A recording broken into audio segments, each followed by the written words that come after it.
is like when you're building vertical apartment complexes, you typically have to build the entire thing and then start renting. And in order to make it so that it's not vacant anymore, you have to give away concessions, and that's a problem. You have to wait a couple of years in order for it to stabilize.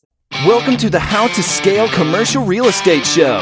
Whether you are an active or passive investor, we'll teach you how to scale your real estate investing business into something big.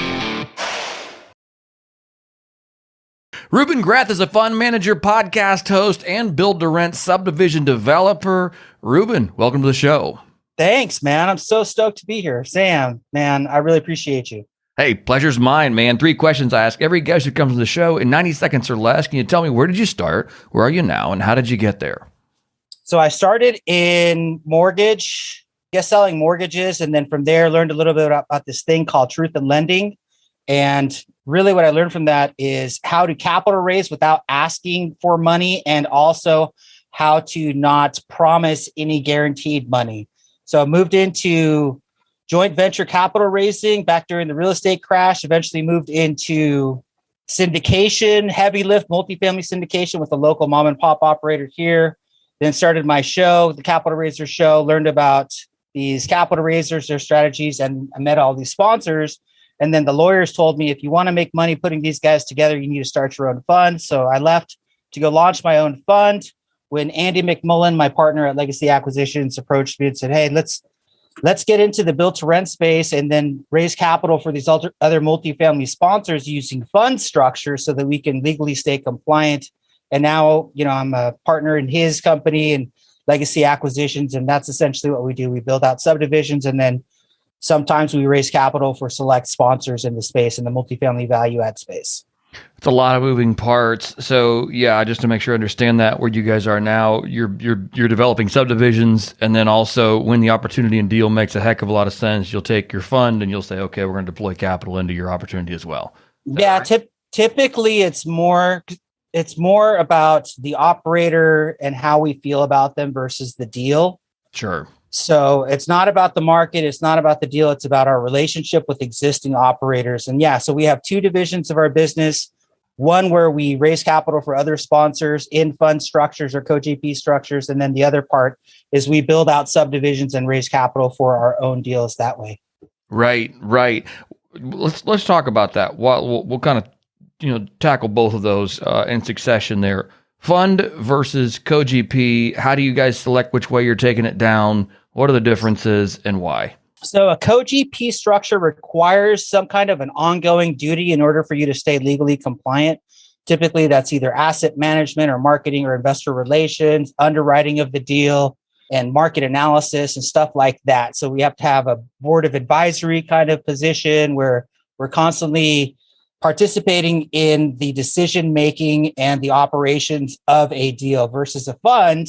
It's quite the opposite, right? So a fund, you're your own security, you raise money in the fund, you deploy a check as a limited partner into somebody else's deal, and you're essentially not obligated to do anything. Maybe participate in board of advisory, but you're managing your own security, right? So you got to do investor relations, you got to underwrite deals, you got to do marketing, and then you got to do the operations of your own fund. But as far as operations of the deal go, it's completely hands off because technically as the limited partner, you don't participate in the decisions, right? So, but then the question becomes, well, how do you pay for your fund?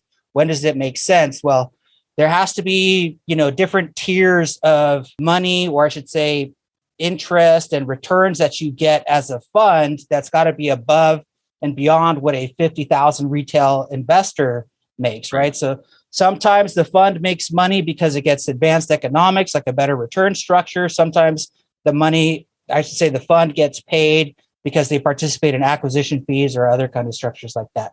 And every time it's different, right? So every sponsor, even some sponsors will allow you to do both. You can either co-GP or you can do a fund. It just depends. You're always wanting to make your investors the greatest amount of money. And you're always probing with your sponsors, hey, what is that form? And in some cases, it's a co-GP structure, and in some cases, it's a fund structure. Right. Yeah, and that's been one of the challenges that the fund structure has had, is that it does or could potentially dilute investor returns. So like you said, finding a way to get a side letter agreement with your deal sponsor if you do want to participate in acquisition fees, or if it is, like you said, what do you call it, advanced economics. That's a nice way of putting it.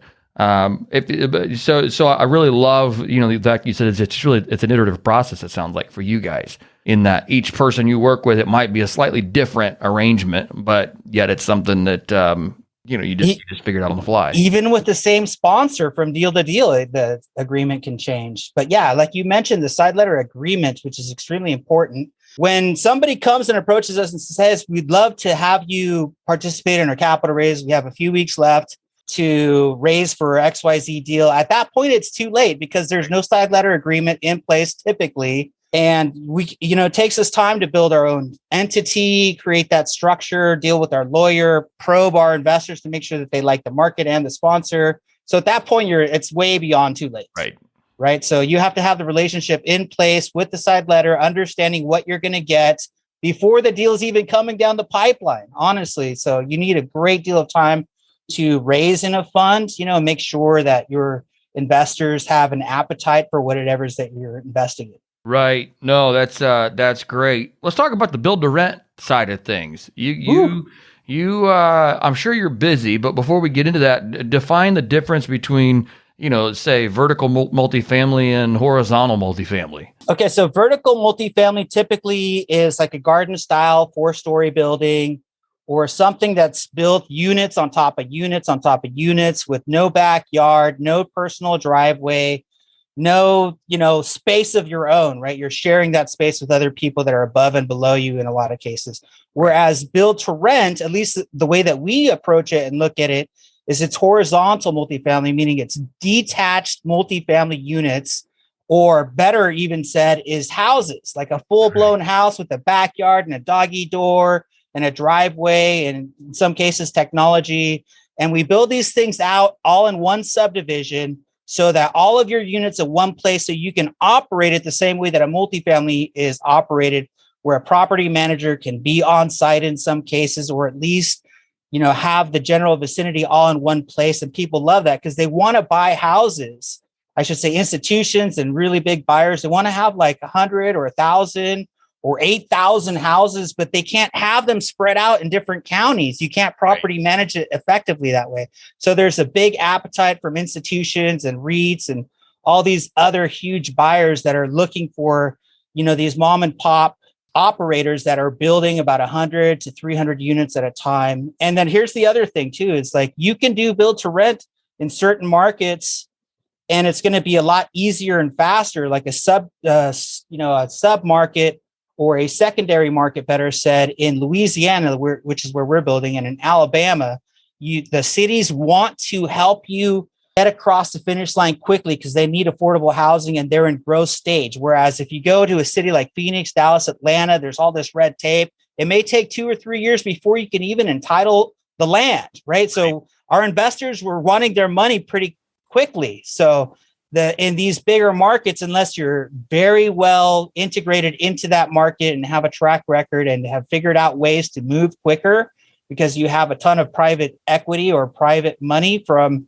these big institutional players, you're probably going to go through the process a lot slower. So in those cases, maybe build to rent looks like, hey, I'm going to buy a 2-acre piece of land and build 5 townhome buildings, right? 4 units each or something like that. It's a lot faster to get through the red tape in a big city doing something like that. Whereas, if you're trying to build a subdivision of 200 or 300 houses in Phoenix, man, you better be able to wait because it takes a long time to get across the finish line. Yeah, no, that makes a lot of sense. You mentioned Louisiana and Alabama.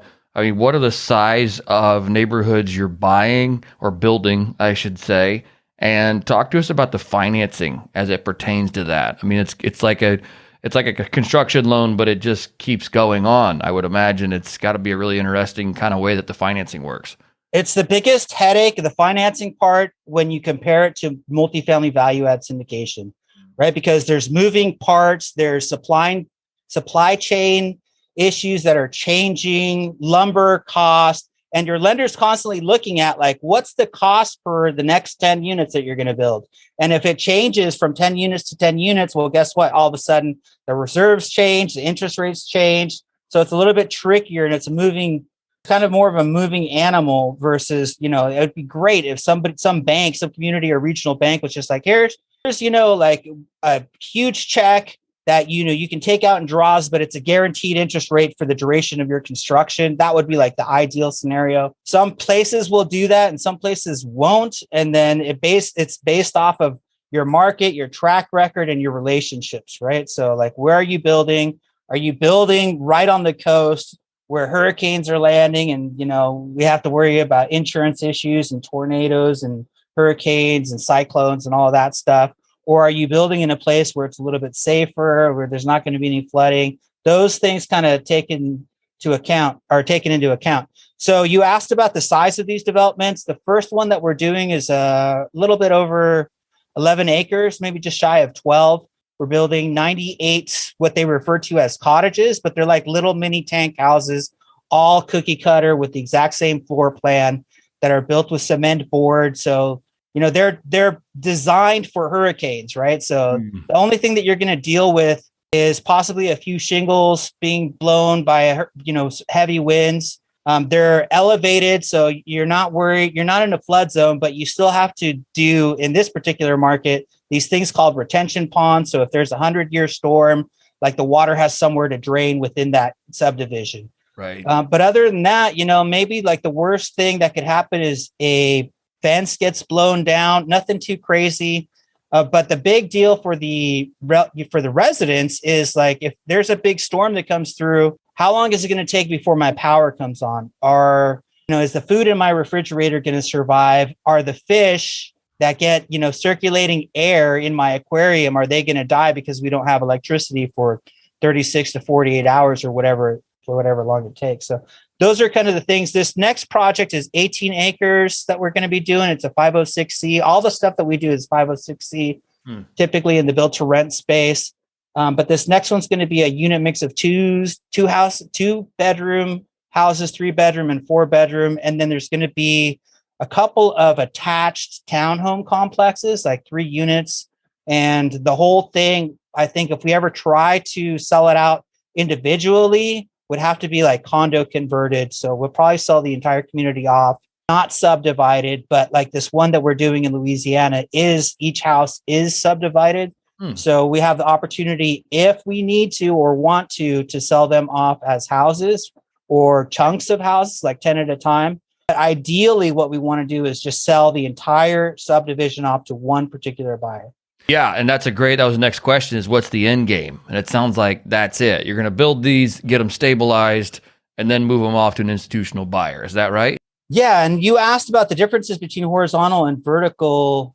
And one thing that I would say is, like, when you're building vertical apartment complexes, you typically have to build the entire thing and then start renting. And in order to make it so that it's not vacant anymore, you have to give away concessions, and that's a problem. You have to wait a couple of years in order for it to stabilize. The thing that's different about horizontal is if you're building 10 or 20 at a time, you're leasing them up as they're being built. So if you've built 50, by the time you get to 60, 40 of them are already rented out. And then when you get to like 100, you don't have to give away concessions to rent. The whole community is almost already rented, typically in the markets where we are developing. Yeah, that's a brilliant point, and not something I would have thought about, is that you could, it's a stabilize as you build approach. And that's a really compelling reason to go down that route. Is there a density per acre? I may be asking the wrong term here. So what I'm thinking of is, like, on a vertical multifamily, there may be, I don't know, again, I don't know the right numbers here, but is there see if you can help clarify the question, density per acre difference in horizontal versus vertical multifamily? So you're talking about zoning delineations and like how much density in a specific area you're allowed to build, right? So for example, in our Foley, Alabama project that we're going to be doing in about a month, in May of 2022 or maybe June of 2022, we have a piece of land, 18 acres, that allows for 180 units, 180 houses, better said, but we're only going to build 150. And part of that is, to allow for, walkways and, places where people can run and have doggy parks and have amenities and things of that nature. It's going to increase the value to the point where we believe it's more effective to build bigger units versus that, which we can rent out for longer. And by the way, when a renter comes into a house versus a apartment, they tend to stay for 40 months versus the average apartment renter might be there for 18 months. So that's another reason you really like the stability and long-term mindset of the renter in there, or the resident, as we call them. And then the other factor about that is, well, I mean, that's it in a nutshell. Right. Okay. What's the square footage? Build to rent. Are they typically smaller? I'm just thinking on a typical home compared to a typical apartment. Mm-hmm. Apartments are typically smaller. Is the build for rent houses, is that footprint smaller? That's a pretty loaded question because it just depends on what you're trying to do. I know in Phoenix, the build to rent developers here are building like 2,000 square foot houses. What we're doing in Louisiana is a 1,200 foot little cottage, right? So it's a 2-bedroom, 3-bath. It's got some extra closet space and a living room, but it's nothing too grand, other than maybe a little bit of technology implemented.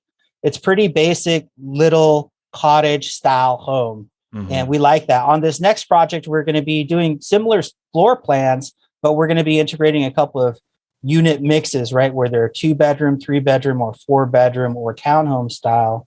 But essentially, they're all going to be very cookie cutter when you compare them to each other. And they will look very similar on the inside, even though the elevation or exterior may be a little bit slightly different on the outside. Right. That's cool. I love the thoughts around that. And really, I mean, in that space, there's I would think the only competition is really speed to market and that's a big part. Building. What's that?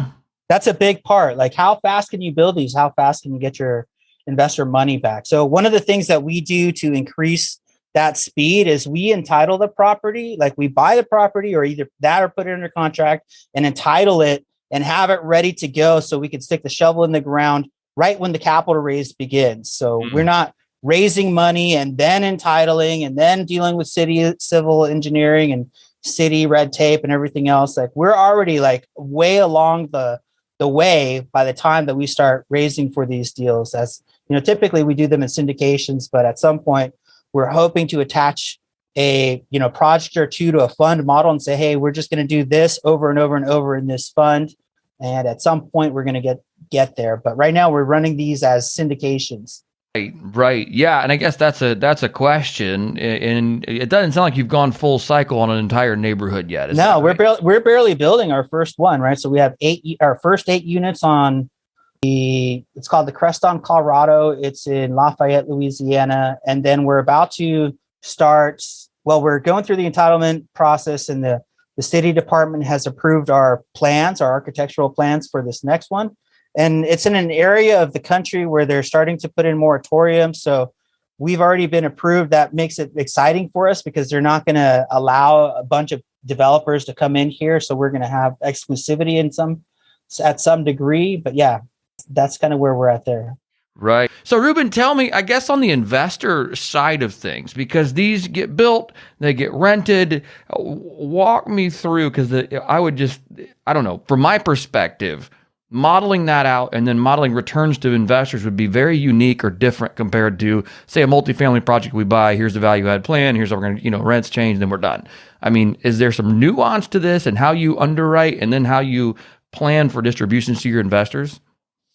Well, there is definitely. I wish I could say that I do the underwriting, the civil engineering, the construction management, but I only have one part that I really focus in on, which is creating relationships with investors and raising capital and bringing capital raisers to become part owners of our funds. And there's definitely something to what you just said. Like, how do you underwrite this versus a multifamily syndication? Right. And, like I think some of the moving pieces that you would add is like, you're projecting what are development costs along the way, right? And then you get hit with a new charge that the city is is wanting in order for you to create something, or they say, in order for you to make this happen, you have to add this to the property. And you're trying to calculate that as best as you can. And the other part that we mentioned earlier is what's the loan product, right? So you're not dealing with the stabilized bridge loan that you know exactly, even though that's less of a that you want to keep long term. Maybe it actually is not a bad situation for some multifamily syndicators in this market with the way that the economic climate in terms of interest rates is changing. But you have this moving animal where the bank is constantly re-underwriting you right as you are going. So the investors get a little frustrated in comparison to multifamily syndication, where they know what the loan product is. They know exactly what it's going to be throughout the duration of the first 3 years. And then maybe they don't know what the refinance is or what the next loan product is. But with us, it's constantly changing for every 10 units that we're building, unless we find a very specialized, sophisticated debt fund or, building, housing development, kind of loan construction, private equity firm that's already on board with the whole idea of build to rent. But they're typically harder to find than most, regular agency debt lenders or banks that you may deal with. Right. Talk to me real quick here. Last question before we jump off. Talk to me about the investor experience. When does an investor in your models, when do they get paid? How does that work? Because again, it's just a very different thing. So really, you're attempting to calculate at what occupancy are you breaking even, and what if that number is like 40, 50, or 60%? Right. So once you get to 60% of the houses built and rented, even though the entire project may be not completed, you can start collecting cash flow and then start doing distributions to your investors. But the other thing that we typically like is that we're building these things out. Our construction team is very quickly. So we can build a group of 10 houses every month. So we can build an entire subdivision in around 12 months. Right. Possibly we would underwrite it and say, hey, just in case of for unforeseen circumstances, we're going to say that we're going to build this thing out in 18 months and sell it out in 30 months or something like that. But the reality is we can have these things completely built out and rented in about 18 months. And at that point, you can potentially sell it. It may take you a few months, but you can beat the projection, a 5-year projection. And in this space, you can typically get a 2x equity multiple, which means you can double your LP, your limited partner money in about 30 months or however long it takes you to stabilize and sell the project, which once again, we're being very conservative because we believe that we can build these in about 10 months. We're projecting 18 months just in case anything crazy happens. But in reality, we're selling, hey, we can double your money in about 36 months. But the reality is we have these things stabilized and going in about 24, if not much less. That's awesome. I love it. Ruben, thank you for taking the time today to break down your business, how you guys are raising capital, where you see opportunity in the market, and what you guys are doing to take these deals down. I certainly love it. And thanks for breaking down kind of that build to rent model. That's not something we've talked about a lot here on the show. And I love the way you guys are doing it. So thanks again for taking the time to come on today. If our listeners want to get in touch with you or learn more about you, what is the best way to do that? So check out the show at capitalraisershow.com or check out our opportunities in my business, my construction and development and capital raising fund management business at legacyacquisitions.com, or just find me on LinkedIn. Awesome. We'll certainly include all of those links. Thank you again for your time today, Ruben. Appreciate it. Thanks, brother. This has been a blast.